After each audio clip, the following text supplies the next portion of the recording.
Yeah.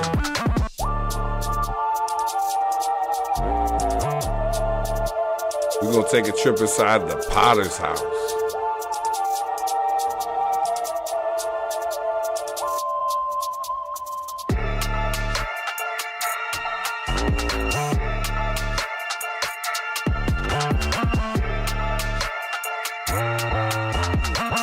Okay. All right, cool. What up, YouTube? Let's go ahead and do it, man. We in now. We're going to get to work. Happy birthday, Dad. This one's going out to you.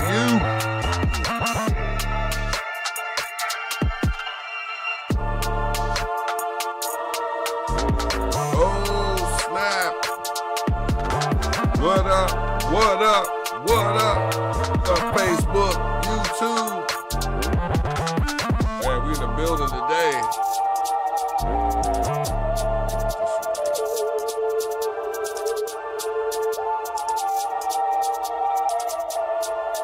Man, kill that Latin dream. Kill that beat.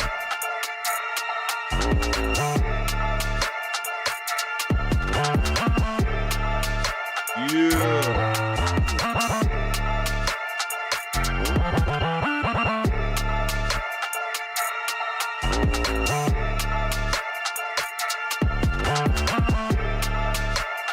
All right, man, let's go ahead and get into it then.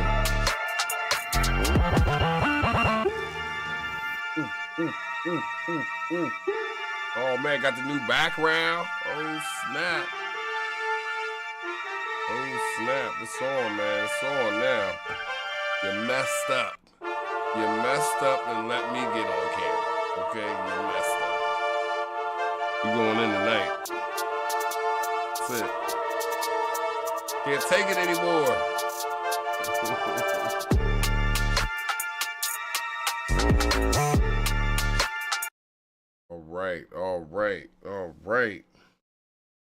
All right, cool. So yeah, so this tonight, I'm dedicating this to my dad tonight. Dad, this one's for you because I never knew what a gem I had in my dad until I became an adult. I realized that I had became the opposite of my dad. My dad was a good man. He never went to prison. He never did drugs. He never, he never stole from nobody or nothing like that. Never did nobody wrong like that. So salute to you, Dad. I hope to be more like you. Hope you had a good birthday. This one's going out to you for sure. I'm going to be talking about the book of Jeremiah. Jeremiah is probably my favorite book in the whole Bible. I can't even say that because it's so many. It's like, what's your favorite rap song? You know what I mean? Kobe knows what I'm talking about. You just can't pick one sometimes. But Jeremiah is definitely top of the list for sure. Because we've been given this teaching, like when you go to church today, we've been given this teaching that like you have to do something to get right with God. You have to do something first. That's what we get taught, and it produces this feeling of being inadequate. Always wondering, like, am I doing the right thing? Did God see that? It produces that. But the truth is that's not true. God is in control from the beginning. He's had everything mapped out. So that's not true. I love Jeremiah's story, though, because where we're going to pick up on this is where Jeremiah, he actually got fed up and was telling God, listen, I'm not going to go and talk about you no more because they don't want to hear it. They don't care. So, and man, I relate to that so much. So he tried to go and be like, I'm going to go do my own thing. This is what we get taught. Like, well, you can turn away from God if you want to, right? That's what we get taught in church. But as you read through the Bible, you really see the opposite of that. You really see people going to do that, they go and try to turn away, and God intervenes, because God has a plan. So you see that, well, you will see. I'm about to pull it up here in a second. But even though he did that, it was like it was burning inside him. Like he had to go and tell somebody about this. And I believe that's God. That's what God puts in us to keep us, on track. We try to turn away, but really God has you in control either way. So watch this. I'm gonna switch over to a different screen here real quick. Watch this. Check this out. Now, I'm gonna turn this on. Okay, so that's up there right there. Check this out right here. Bang. Right? So, in fact, let me.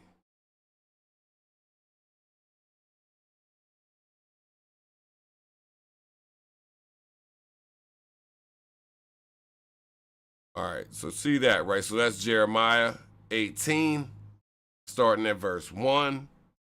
And you can see that, and like I said, this is after, like, Jeremiah has told God, look, I'm not doing this no more. It just is what it is. I can't take it. It's these people don't want to hear it. They're cussing me out. Here we go. We pick up from there. Now, God is telling Jeremiah, okay, cool. No problem. But do me a favor. Go down to the potter's house since you feel that way. So it says, you can see as you read, I challenge you to go read this, but you'll see that he's saying, I went down to the potter's house and I saw him working with the clay. But as I looked at the clay, he saw the clay was already marred. You know what I'm saying? The clay itself was already, it was already flawed, you could say.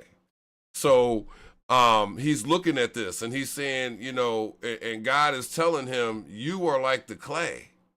I created you to do a certain thing, to be a certain way.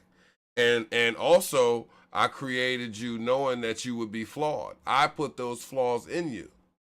Watch this. A second.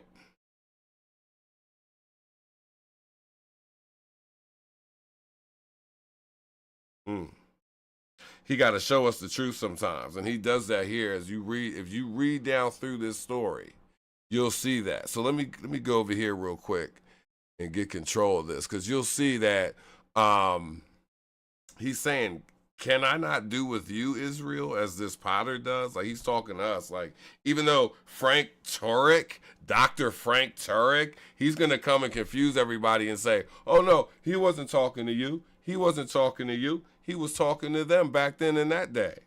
But God is the same now and forever. So he's talking to us all. And we could take lessons from these, even though, yeah, he wasn't talking to us directly at that time, but he was saying these words knowing that we would one day read them. So as you read down through that, now what I'm going to do is, just to kind of switch up a little bit, is go over to Romans 9, because this is probably another one of my favorite parts of this, because this really tells the truth here. Now, if we start back up here, you can see already. Okay. Text messages there. So you can see already, right? Like up here we go. Now remember, the church is going to tell you, oh, you got to do this, you got to do that, you got to say this prayer. If you would just let go of that pew. Shout out to Alan Hess, man. I dare you to go, not dare you, but I encourage you to go check out Alan Hess on YouTube. Very powerful teacher in this kind of thing. But when you look at Romans 9, right, you go over here and you see that, let's start. Okay, so let's start at verse 9. For this, the word of promise, at this time will I come. Sarah shall have a son. That's what it's saying right there. Like, he's saying that is going to happen. You can't see that right there. I got that blocked out there. Let me so you can see that. So it's saying Sarah will have a son. Say it's going to happen. It doesn't matter what you do. It doesn't matter. It's gonna happen. Sarah is thinking, I'm old. I can't have kids, right? Everybody knows that story. But as you read down through this, you'll see that for look at verse 11, for the children being not yet born, neither having done any good or evil. They didn't do anything, but so that God, according to election, might stand. So according to his plan, is going to stand whatever happens. It doesn't matter what they come out of the womb and eventually do. That has nothing to do with anything when it comes to salvation. Now, of course, when you do things and make the wrong decisions, we're going to have to, pay consequences for that. But that doesn't have anything to do with your salvation and God's end plan for this world. So watch. So it says in 13, as it is written, Jacob have I loved, but Esau have I hated. God is saying this. There's nothing that they could do to change this. And in the same way, there's nothing that you can do or I could do to change our standing with God. That's a lie. And that gets taught to us so that we get scared into, it's like they want to scare us into doing doing the right thing. But really it only causes confusion when people then find out that it's all a lie, right? So, moving on from that, oh yeah. So look, when you go down here to Romans 20, right? 9:20, I'm sorry. And you keep reading down through that. Paul goes back into the story of the potter's house, the potter and the clay, right? So he's saying right here in 20, and you can read that, it says, nay, but, O man, who art thou that repliest against God? Shall the thing formed say to him that formed it, why hast thou made me thus? Like, why did you make me this way? Like, you can't, there's no reason to say that. You are the way you are. For you to say that means nothing. You're still going to have to be you. It doesn't matter. It's not up to you. There's no free will decisions that you're making here. God has you on a path that's going to affect his whole plan and create his whole plan in the end times. So watch this. And this is where he starts talking about the vessels and how they're made from the same clay, right? But the clay, remember, we saw that the clay is marred already from the beginning, meaning it's flawed. So right here, he said, hath not the potter power over the clay of the same lump to make one vessel unto honor and another unto dishonor? And you got to figure in those times they would make different bowls and different containers and things for different situations. So you would have certain ceremonies where maybe you'd have to wash your feet or something like that, and that would be considered a vessel of dishonor. Even though it was made for to be dirty, it's still important. It still was made by the Creator. It's just that's what it was made for. Some of us are going to be made to live a certain way while others aren't. The problem is that we become arrogant and think, oh, I did this. I put myself here. So then we can look at our neighbor and look down on them when we see that they're not up to our level. We never look at the person that's ahead of us and say, dang, I'm not up to their level. It's just easier to look at the person that's below us and say, oh, they need to catch up to me. But really, the only reason you're you is because God made you that way. So we see that, he's going back and telling that story because he's trying to get the message across that God is completely sovereign. God has everything under control. Even though things don't look well, you may be a vessel that, you're going through some real tough situations, but that doesn't mean that in the end, things aren't going to be restored, right? And that's what the message all through the Bible is. It's all throughout the Bible, beginning to end. I like the Footprints poem, where he is basically trying to call out God and saying, hey, I look back, I saw one set of footprints, where were you at? You know, and it's like God got to tell us, like, you think it was you that was walking there? You think it was you that was doing that? In reality, I was carrying you through that whole time. I was in complete control. And God has to keep telling us that and reminding us that, because we have so many people in the church today who are telling us the opposite. I don't understand why. So, oh, great. Yeah. So if you go to Jeremiah 32:17, that's a good one right there, because, and I like to use the King James Version only because a lot of our elders learned what they learned from the King James Version. So that makes it to where I feel like that's where we get a lot of our teachings from our elders, and a lot of these beliefs and things come from this version.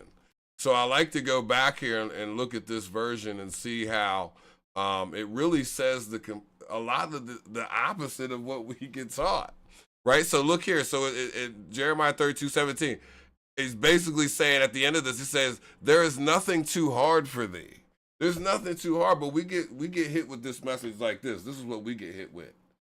They want to tell us that, you know, well, God wants to save everybody. He wants to so bad, but there's nothing he can do. His hands are tied. He's completely powerless unless you say, I accept.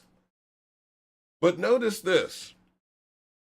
When at the beginning of the world, right, when we have the whole situation with Adam and Eve, that whole situation, we don't have to accept that happened. Like, we don't have to say, I accept Adam as my sin lord or whatever.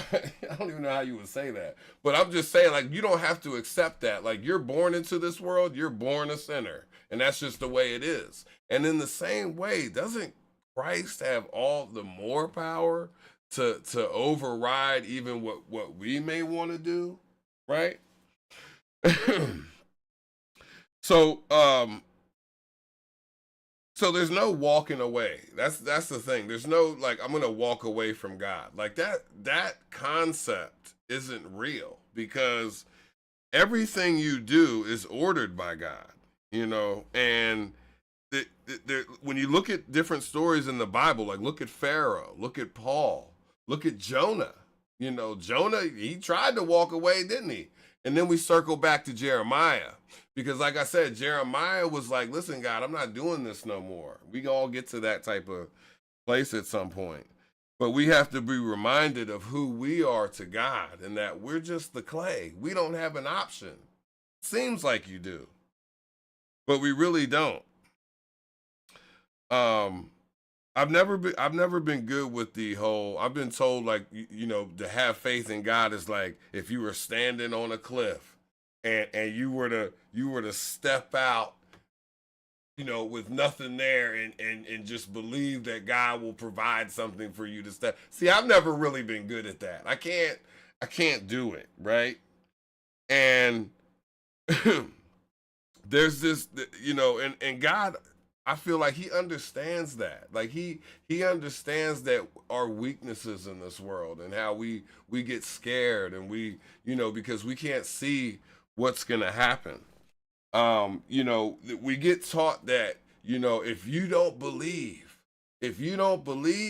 then God is going to burn you in hell forever. That's what we get taught. That's the story, man, of a loving God that we're supposed to look at like a parent. Watch this. Watch this right here. This is one of my favorite verses right here, because this is Jesus talking to us, even through this heavily translated, heavily redacted, heavily altered Bible that we have today. Jesus still finds a way to speak to us. Check this out. Go to John 12:47, right? And then I want you to go and ask the traditionalists to explain this. And you're going to get all kinds of different crazy answers. Watch this. I want to make sure my phone's ringing. I'm trying to ignore it. All right. Sorry, man. I'm going live. I can't do it right now. I'm right in the middle of something. But so check this out. So John 12:47. Now tell me this isn't a like a weight off of you right here. Check this out. And if any man hear my words and believe not, I judge him not. For I came not to judge the world, but to save the world. You see that? You see that? They don't tell you that in church. I never in my whole time going to church have I heard any teaching on that verse right there in particular. Never. Never. And that's because it doesn't fit the narrative. But that's the truth in what he's saying there. Because he knew that if because of all of the distractions that we have and everything that's crazy in this world, that we may not believe. Okay? And you know, it is what it is. It's not because of you. It's not because of me. God's in complete control even of our belief. Watch this. Watch this. I'm going off on a little tangent here, but watch this. I got to show you this. Hold on a second. Check this out. Okay.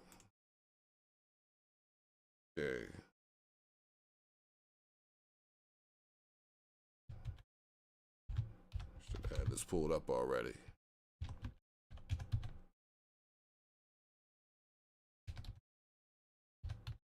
I think it was in John.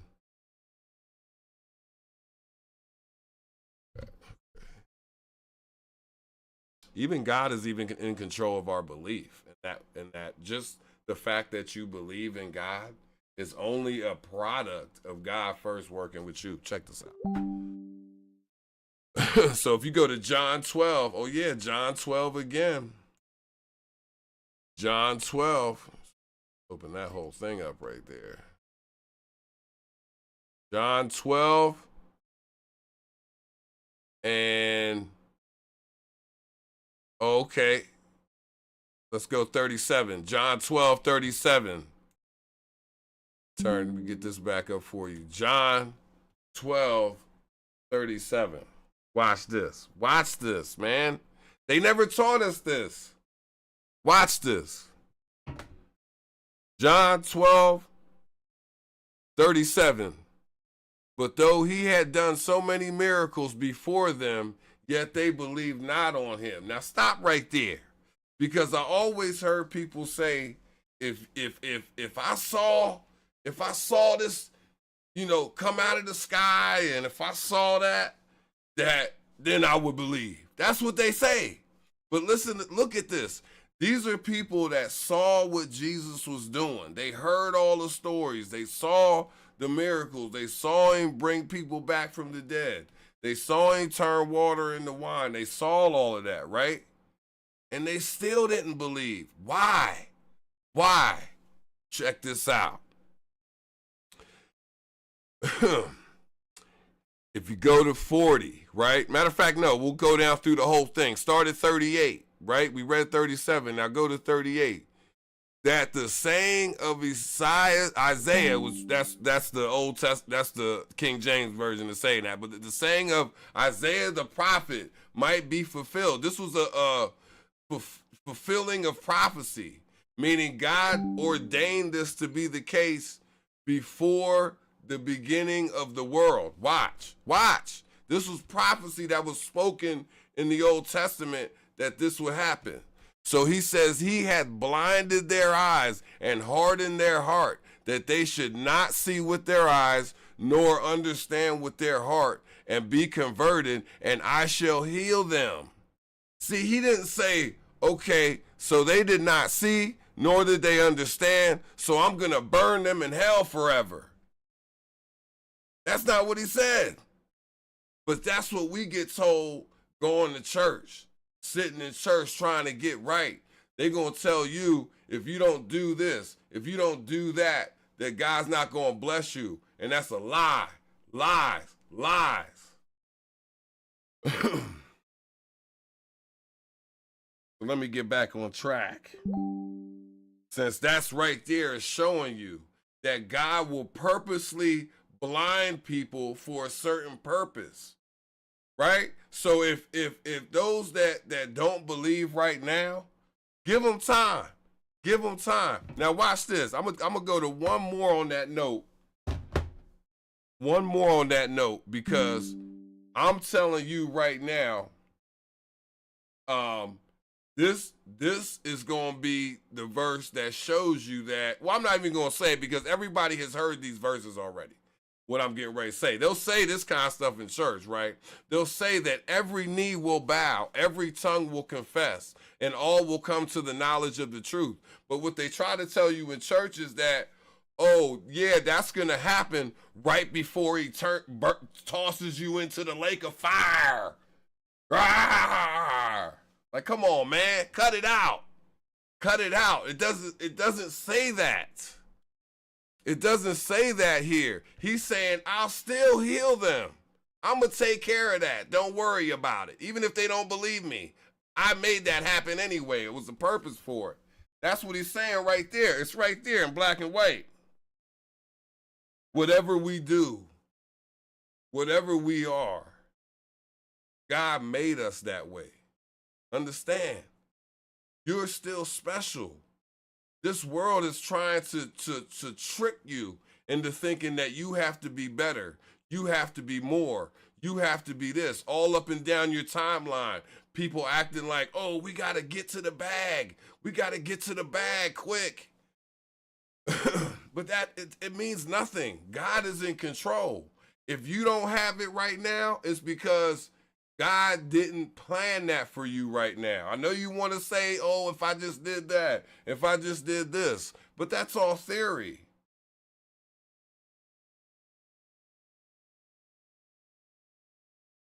I realized God revealed to me that if it wasn't for God within us, if it wasn't for God first approaching us, that we would not choose God on our own. We would not choose God on our own. You got to understand that. That's why Paul talked about that, saying that no one is good. No one will seek after God. No one, right? Paul talked about this. And that's only apart from God. Of course, we know people that are walking a godly walk. But the thing is apart from God, they would never come to that on their own. You would never even come to it on your own.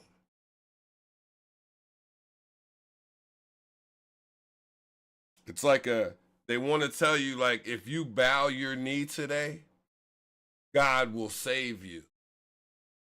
But the truth is that because God saved you, you can now bow your knee in recognition of that. That's the truth of what happened there. This is my issue with NA and AA, right?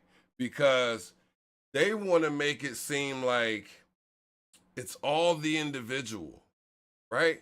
They want to blame the person when somebody passes away from an overdose, and they want to stand over the casket and point down and say it was your fault. You didn't work it. You didn't work the program, right?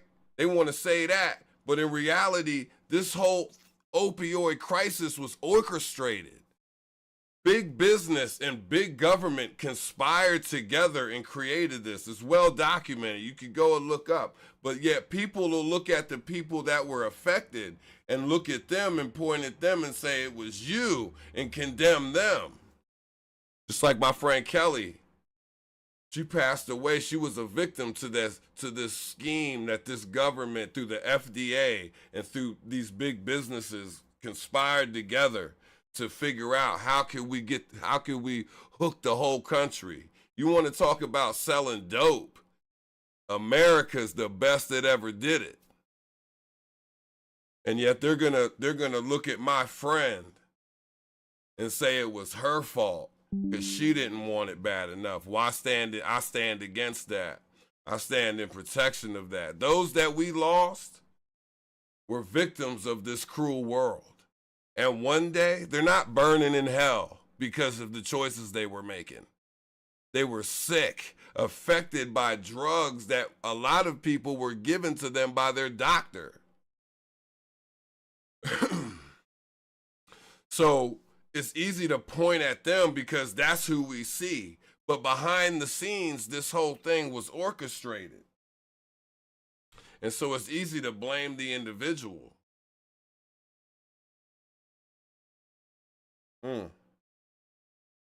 Look at Isaiah 64:6, where he talks about all our righteousness being as filthy rags. Even the people that you see them, they got their nose up. They walking into the church every time the church doors open. And hey, God bless them. But I'm talking about those that will sit in judgment of someone, right? They think that what they're doing is pleasing to God. But it says even what we think is righteous, and we're trying to do the best we can do, it's like filthy rags, trash to God. Without God, you try to attempt something good on your own, it means nothing to God.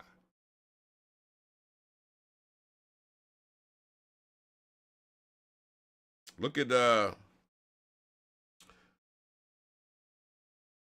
what Paul said about God's creation. You go to Romans 8:20. Let me go over there real quick. Romans 8:20. This is what Paul came to realize about God's creation. Me and you. Check this out. Right? Check this out right here. For all the free will people. For all the free will people out there. Right? Check this out right here. So you got Romans 8:20, and Paul is breaking down how we were made, the clay to begin with, right? Subjected to frustration. Like, subjected to. What does that mean? Like, you will obey. Okay?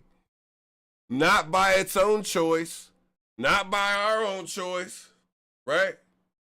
But by the will of the one who subjected it. Not free will.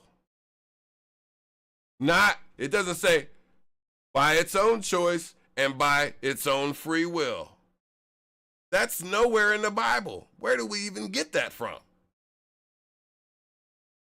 We're down here just moving along to God's plan. He's in control. We say that in other situations. We won't say it when it comes to salvation, but we'll say it in other situations. You ever been somewhere and you say, hey man, gonna make it tomorrow? And they'll be like, God willing. Right? We'll say that quick. Or here's another one. We'll say, oh, like say if somebody passed away, unfortunately. To comfort that person, we'll say, God called him home. It was all in God's plan. Right? That's what we'll say. But then when it comes to salvation, we don't say that. We take that back from God and say, I gotta hold on to that. There's something that I gotta do. When you look up here, we were created this way. But you can't teach that when you also have a system that, when you break the law, they have to prosecute you. They can't prosecute God. So that's what it is. But my thing is that when it comes to people's salvation, people shouldn't really be getting told that, well, you have to do this and that. It's just not true.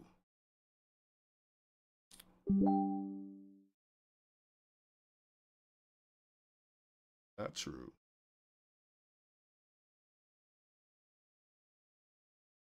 Oh, that's right. Romans 3:10. Right? That's what I was talking about. Here, let me go back. Bang, bang.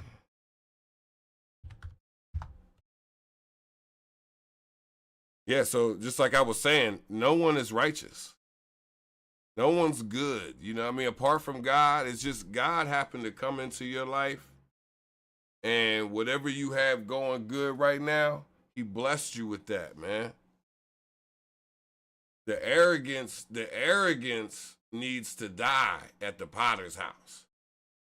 Because you can't stand there and see God's telling you, you just like that clay. If I want to make you like this, I can make you like that. No problem. But we get into this thing of, well, we got to do it. We got this worry, and it's hard to avoid it.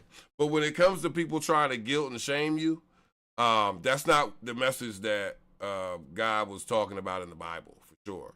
And for those that don't believe in the Bible, this ain't really for you. But for those that, you know, for those that you know, want to question that, when you read through the Bible, this whole idea of God has to punish everybody in the end, that's a human trait. That's a human trait that needs to have that.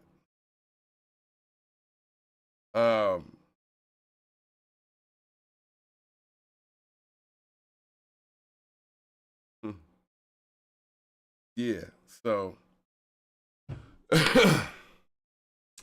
anyway, so I'm gonna stop there. But hey, listen, man, look, if anybody wants to debate, man, if anybody wants to you know, challenge me on any of this, hey, I'm cool, man. I could be wrong, I guess.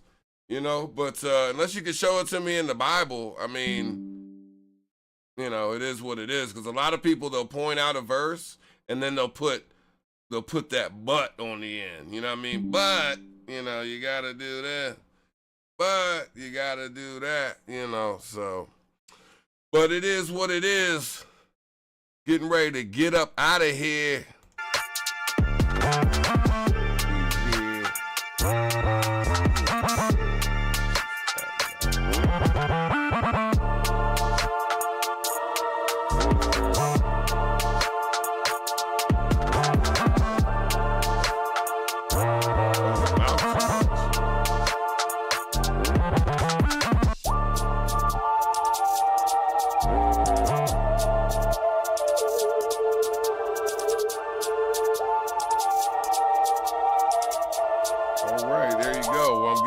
Together over here. All right.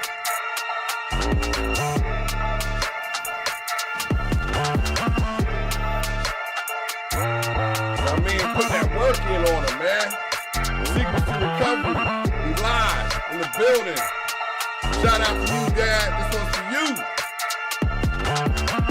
Peace.